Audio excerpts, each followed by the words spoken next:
Assalamualaikum warahmatullahi wabarakatuh. Perkenalkan, nama saya Mutiara Putri Dwi Jayanti.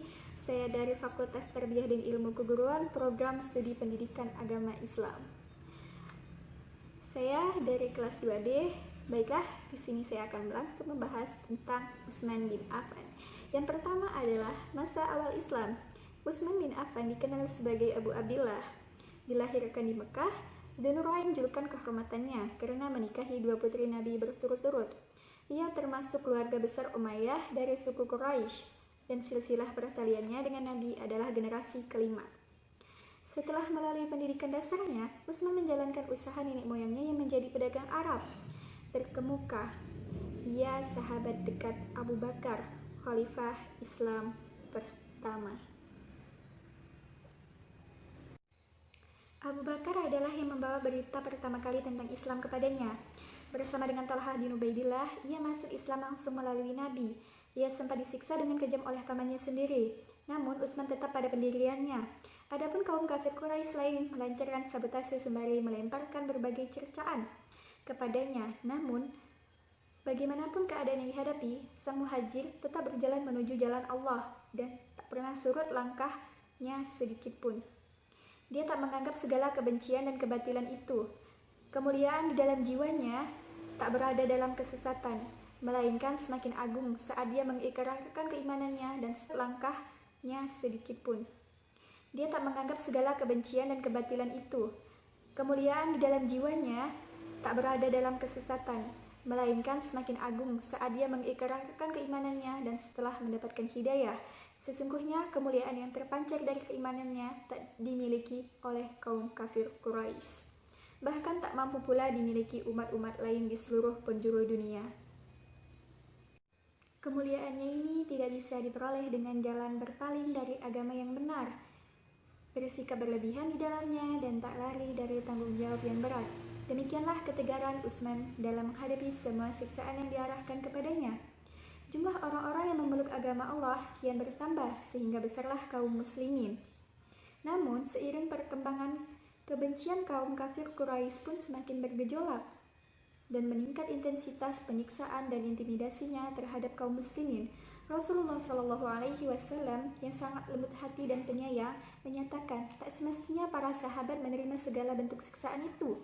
Sebab itu beliau memerintahkan sebagian sahabat untuk hijrah ke Habasyah lantaran wilayah tersebut dipimpin oleh seorang raja yang adil. Beliau yakin para sahabat akan terjamin keselamatannya di bawah kepemimpinan raja itu. Dalam perjalanan hijrah ini, Utsman adalah orang yang pertama kali hijrah ke Habasyah, ditemani istrinya Ruqayyah. Lalu Rasulullah Shallallahu Alaihi Wasallam bangkit untuk memberi ucapan selamat jalan. Beliau memandanginya dengan tatapan haru dan hati yang penuh kasih sayang. Kemudian Nabi bersabda, mereka berdua adalah orang yang pertama kali hijrah menuju jalan Allah setelah Lut. Utsman kembali ke Mekah setelah hijrah dari Habasyah. Beberapa saat kemudian dia berhijrah ke Madinah. Selanjutnya, sahabat Nabi tersebut kerap kali melakukan perjalanan ruang dan waktu. Dengan demikian, bertambah kuatlah semangat keimanan dan pemahamannya terhadap makna hijrah. Sungguh, Utsman telah berhasil menggapai harapannya berupa kemenangan yang besar. Meski demikian, dia tak lantas bebas dari ancaman dan intimidasi dari para musuhnya. Bahkan seringkali sang khalifah dikepung oleh pemberontak yang hendak membunuh sekaligus menggulingkan kekuasaannya. Pada kesempatan lain, Mughirah ibnu Syu'ah datang menemuinya dan memberikan saran, "Wahai Amirul Mukminin, sebagaimana yang engkau lihat, keadaan semakin buruk. Aku hanya bisa memberikan 3 jalan alternatif. Silahkan engkau memilih salah satu di antaranya. Yang pertama, engkau keluar dan memerangi mereka karena sesungguhnya engkau memiliki kekuatan dan pasukan yang banyak. Bukankah engkau berada di pihak kebenaran, sedangkan mereka di pihak kebatilan? Yang kedua, kami bisa membukakan pintu belakang untukmu, supaya engkau bisa keluar menuju Mekah ketika mereka tak menyadarinya. Sesungguhnya mereka tak akan menumpahkan darahmu di sana. Ketiga, engkau pergi ke negeri Syam, karena di sana Muawiyah berada." Apa jawaban sang khalifah? Utsman menjawab, "Jika aku keluar dan memerangi mereka, demi Allah, aku tak akan pernah menjadi orang pertama setelah wafatnya Rasulullah Shallallahu Alaihi Wasallam yang menumpah darah di antara kaum muslimin. Yang kedua, yaitu aku pergi ke kota Mekah. Sesungguhnya aku pernah mendengar Rasulullah SAW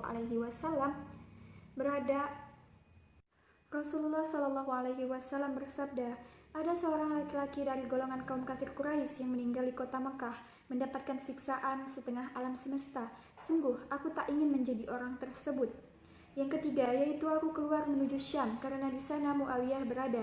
Demi Allah, aku tak akan pernah meninggalkan tempat hijrah dan tempatku mendampingi Rasulullah selama hidupku. Padahal saat itu beliau dikepung oleh para pemberontak yang menghunuskan senjata dan mengincar kepalanya.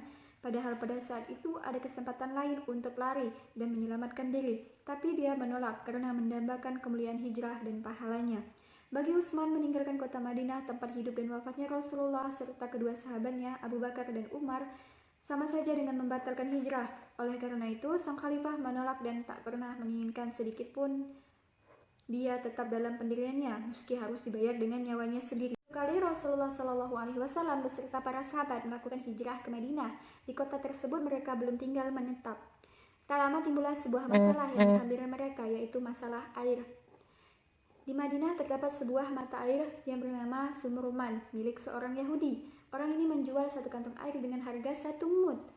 Dalam situasi demikian, Rasulullah SAW berpikir seandainya ada di antara sahabat yang membeli mata air ini untuk kaum muslimin agar dapat diambil manfaatnya tanpa dipungut bayaran. Utsman menawarkan kepada sang Yahudi agar menjual sumur miliknya, namun orang Yahudi itu menolaknya. Tak patah semangat, Utsman menawarkan membeli setengahnya. Akhirnya orang Yahudi itu pun setuju. Dengan demikian, kepemilikan setengah sumur itu sudah ada di tangan Utsman yang dibelinya dengan harga 12.000 dirham.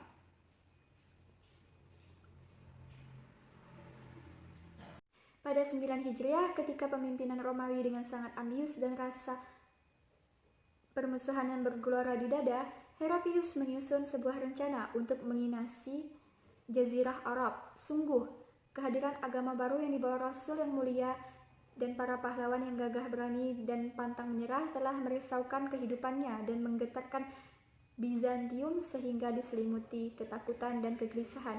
Ketika itu, Imperium Romawi berada dalam rasa percaya diri yang sangat besar setelah kemenangannya atas Persia. Atas dasar pengalaman tersebut, mereka merasa dikdaya untuk mengirim pasukannya dan melancarkan serangan terhadap sebuah umat yang baru terbentuk itu. Heraklius memerintahkan seluruh kekuatan yang ada di bawah kekuasaannya untuk bergerak.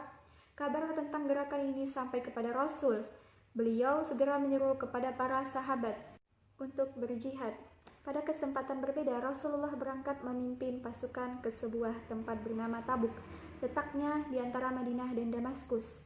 Di tempat inilah sebuah kabar gembira datang. Pasukan Romawi yang sedang mempersiapkan kekuatan untuk bergerak dari Damaskus dengan kuasa Allah menjadi gentar dan pergi meninggalkan wilayah tersebut dengan tangan hampa. Awalnya keberanian mereka memuncak, namun begitu mengetahui Nabi bersama para sahabat bergerak untuk menyongsong mereka, lunturlah keberanian mereka seketika. Bismillahirrahmanirrahim. Perkenalkan, nama saya Muhammad Randy, NIM 11901099. Saya akan membacakan tentang proses pengangkatan Utsman menjadi khalifah. Pada saat Khalifah Umar bin Khattab, yang mana beliau pada saat itu sedang sakit parah. Atas desakan para sahabat, beliau pun membentuk Dewan Formatur yang bertugas untuk memilih penggantinya kelak. Dewan Formatur yang dibentuk oleh Umar pada saat itu berjumlah 6 orang, yang mana mereka adalah Ali, Utsman, Sa'ad bin Abi Waqqas, Abdurrahman bin Auf, Zubair bin Awam, dan Talhah bin Ubaidillah.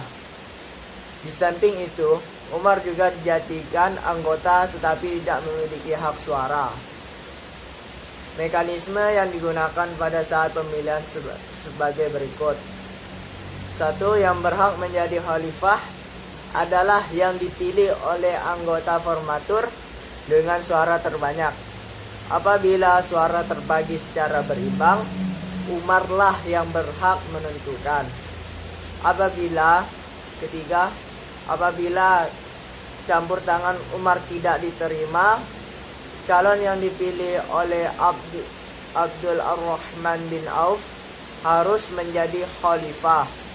Abdul Ar-Rahman bin Auf adalah orang yang menentukan. Beliau meminta pertimbangan kepada anggota formatur secara terpisah untuk membicarakan calon yang tepat sebagai khalifah selanjutnya. Pada akhirnya, nama kandidat yang muncul pada saat itu ada dua, yaitu Utsman bin Affan dan Ali bin Abi Thalib. Ketika penjajakan suara untuk menentukan siapakah khalifah selanjutnya, yang mana dilaksanakan di luar sidang formatur, terjadi silang pemilihan di mana pada saat itu Ali memilih Utsman dan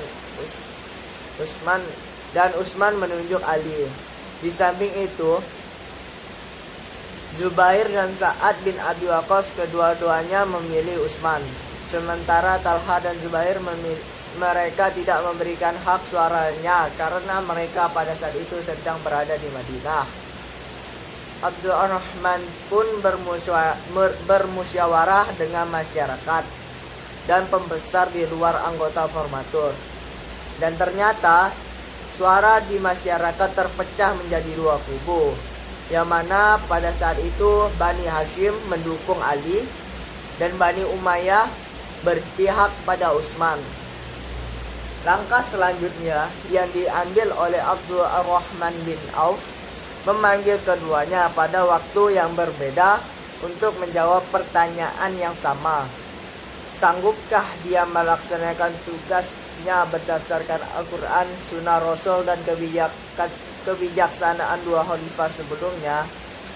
Ali menjawab, dirinya berharap dapat berbuat sejauh pengetahuan dan kemampuannya. Sementara Utsman dengan tegas menjawab sanggup. Akhirnya, dengan berdasarkan jawaban yang diberikan, Abdul Ar-Rahman memilih Utsman. Dedi Supriyadi, OP Cit, halaman 35. Setelah resmi terpilihnya Utsman sebagai khalifah, selanjutnya Utsman pun melaksanakan roda pemerintahannya, yang mana pada dasarnya tidak jauh berbeda dengan para pendahulunya.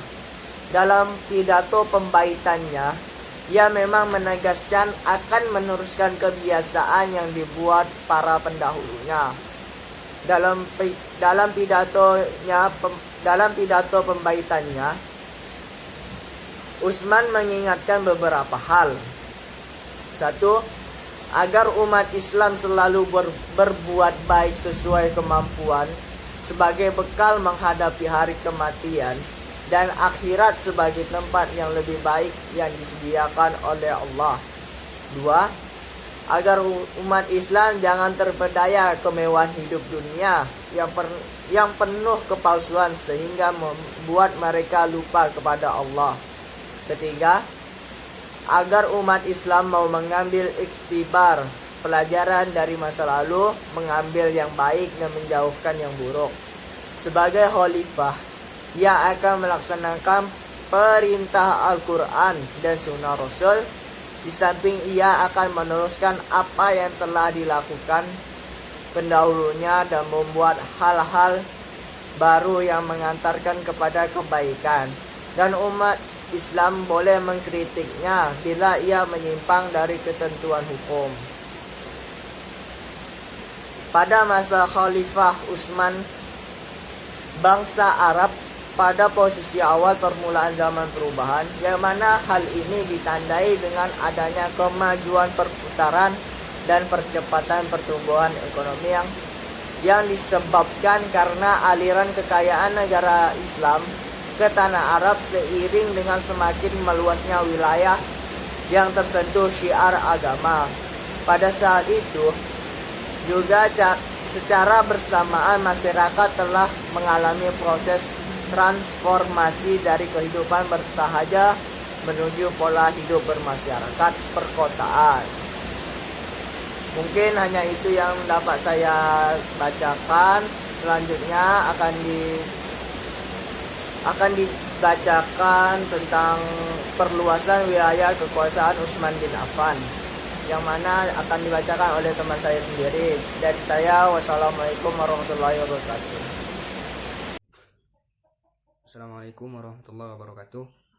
Saya dari kelompok 6 akan membacakan materi Utsman bin Affan pada bagian perluasan wilayah kekuasaan Utsman bin Affan.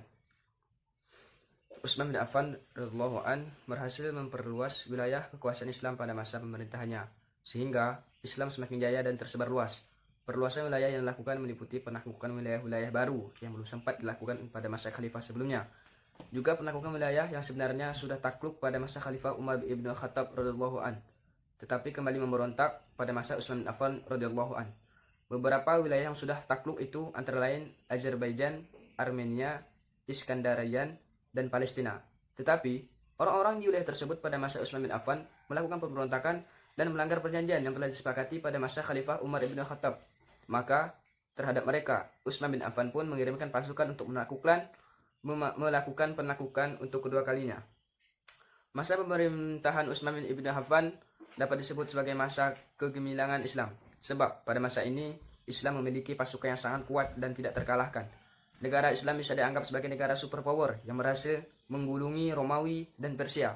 Maka dari itu, dengan bermodalkan pasukan yang tangguh, Khalifah Utsman bin Affan berhasil memperluas wilayah kekuasaan Islam dan menaklukkan negara-negara baru yang belum menjadi wilayah kekuasaan Islam. Pertama, ekspansi ke Azerbaijan pada tahun 24 Hijriah. Khalifah Utsman bin Affan melakukan ekspansi untuk kedua kalinya ke wilayah Azerbaijan dan Arwai. Wilayah-wilayah ini merupakan wilayah yang sudah tunduk kepada kekhalifahan Islam pada masa Abu Bakar, tapi memberontak dan melanggar perjanjian pada masa Utsman bin Affan. Maka, untuk menaklukkan wilayah tersebut, sejumlah pasukan dikirim ke wilayah tersebut. Mengenai peristiwa tersebut, Ibnu Jarir berkata, pada tahun keempat Hijriah, Al-Wahid bin Ubah memerangi Azerbaijan dan Armenia di saat penduduknya enggan melaksanakan sesuatu yang telah mereka sepakati terhadap kaum muslimin pada masa pemerintahan Umar bin Khattab. Jadi, panglima perang yang diutus ke Azerbaijan oleh Khalifah Utsman bin Affan adalah Al-Wahid bin Utsbah. Sedangkan panglima yang dikirim ke Arwai adalah Abu Musa al-Ash'ari membawa 40.000 pasukan. Abu Musa al-Ash'ari yang waktu itu menjabat sebagai gubernur tidak berangkat sendiri ke Arwai, melainkan mengutus Quraidah bin Ka'ab untuk kembali menundukkan Arwai. Di bawah kepemimpinan Quraid bin Ka'ab, inilah Arwai berhasil ditaklukkan untuk kedua kalinya. Setelah urusan di Azerbaijan selesai, Walid bin Uqbah kembali ke Mosul. Kemudian Walid bin Uqbah ditugaskan oleh Khalifah Utsman bin Affan yang mengirim sepucuk surat ke Armenia. Sang khalifah memberitahukan bahwa pasukan muslimin di Syam yang sedang berperang melawan orang-orang Romawi membutuhkan bantuan. Maka, untuk membantu pasukan muslimin di Syam itu, Walid bin Uqbah mengutus Salman bin Rabi'ah al-Bahali sebagai pemimpin pasukan. Adapun jumlah pasukan yang dikirim ke Syam, terdapat dua versi yang masing-masing menyatakan sebanyak 80.000 pasukan dan sebanyak 6.000 pasukan. Terlepas dari kontroversi tersebut, pasukan muslimin di bawah pemimpin Salman berangkat ke Syam untuk membantu pasukan yang sedang berperang dengan Romawi. Pasukan muslimin yang di Syam dipimpin oleh Hubaib bin Maslamah. Dengan datangnya bantuan tersebut, kemenangan baru pun berhasil diraih oleh kaum muslimin. Namun, riwayat lain menyatakan bahwa pasukan Hubaib telah berhasil menaklukkan Romawi di sungai Eufrat sebelum pasukan bantuan tiba. Dalam kemenangan itu, pasukan muslimin memperoleh banyak harta ghanimah. Di pihak lain, kembali lagi ke wilayah Azerbaijan. Ternyata orang-orang Azerbaijan melakukan pemberontakan yang kedua kalinya. Pemberontakan dilakukan oleh orang kafir Azerbaijan saat Walid bin Uqbah sudah pulang ke Kufah. Adapun pemimpin yang ditunjuk untuk mewakili Islam di Azerbaijan adalah Ash'ad bin Qais. Tentang pemberontakan kaum musyrikin Azerbaijan, maka diputuskan untuk memerangi mereka. Kali ini peperangan penguasa yang telah merobek-robek suara Rasulullah SAW, maka atas perbuatan yang tidak terpuji itu, beliau kemudian mendoakan semoga Allah Subhanahu wa taala merobek-robek kerjaannya, dan doa beliau pun terbukti menjadi kenyataan. Penaklukan pada tahun 32 Hijriah, setahun kemudian, yaitu tahun 32 Hijriah, pasukan muslim kembali berhasil melakukan beberapa wilayah yang melanggar perjanjian dengan pemerintah Umar bin Khattab. Kali ini Ibnu Amir dan pasukan menjadi penakluk beberapa kota seperti Marw, Ruj, Faryab, Jurjan, dan Turkmenistan. Demikianlah sekilas mengenai penaklukan beberapa wilayah yang sebelumnya sudah berada di bawah kekuasaan Islam. Tapi pada masa Utsman bin Affan, wilayah-wilayah tersebut memberontak terhadap pemerintah, sehingga sang khalifah harus berjuang untuk melakukan penaklukan yang kedua kalinya. Oke. Sekian yang dapat saya sampaikan dari materi Utsman bin Affan, pembagian perluasan wilayah Utsman bin Affan. Baik, terima kasih. Assalamualaikum warahmatullahi wabarakatuh. D. Kebijakan pada masa Khalifah Utsman bin Affan, yaitu politik nepotisme. Dalam menjalankan kekhalifahan, Utsman tidak setegas Abu Bakar dan Umar. Beliau mempunyai sifat lemah lembut dan pemalu. Hal ini yang berpengaruh terhadap karakter beliau dalam mengambil keputusan. Hal ini terjadi dalam beberapa kasus. Dalam pengangkatan jabatan, Utsman cenderung tidak bisa menolak permintaan saudara-saudaranya untuk dijadikan pejabat. Hal inilah yang menyebabkan para pemerhati sejarah menganggap bahwa Utsman bin Affan melakukan praktek nepotisme dalam masa kepemimpinannya. 6 tahun pertama berjalan dengan lancar. Kebijakan beliau jalankan merupakan kelanjutan dari politik Umar bin Khattab. Kepemimpinannya sukses ditandai dengan perluasan kerajaan Islam yang besar sekali. Ia berhasil menciptakan keamanan, keterampilan, ketentraman, dan keharmonisan masyarakat. Pada 6 tahun kedua, disinilah mulai terjadi kekacauan. Tugas Utsman pada periode kedua ini adalah memberikan kekuasaan atau otoritas kepada suku tertentu Bani Umayyah.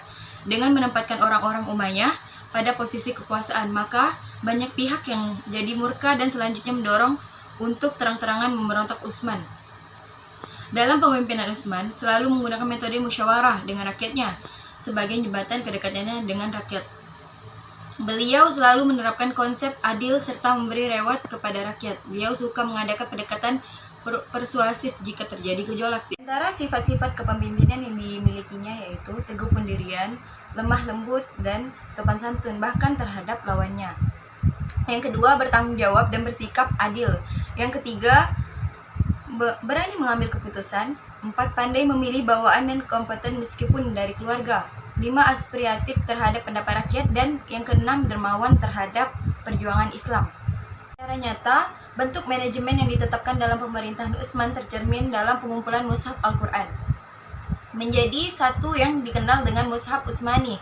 Utsman melakukan karena ada rasa khawatir akan tersia-siakannya Al-Quran dan disebabkan adanya perbedaan lahjah pengucapan dan qiraah, cara pembacaannya. Di sisi lain, Utsman memodifikasi Al-Quran agar umat Islam saling bersatu dalam satu bacaan yang sama serta menyatukan dengan tertib susunan surat-surat menurut tertib urutan sebagaimana yang terlihat pada mushaf-mushaf sekarang. Selain kebijakan dalam mengangkat keluarga atau politik nepotisme dalam kebijakannya, Utsman juga melakukan beberapa kebijakan. Yang pertama yaitu perluasan Masjidil Haram di Mekkah dan Masjid Nabawi di Madinah. Dikarenakan bertambahnya pemeluk Islam pada waktu itu, maka tergerak hatinya untuk memperluas masjid dengan uang dari kantongnya sendiri.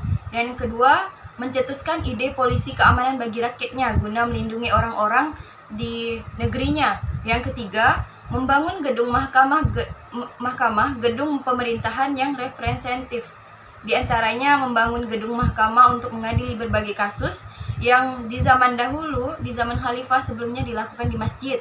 Keempat, yaitu membangun pertanian terhadap lahan-lahan yang kosong.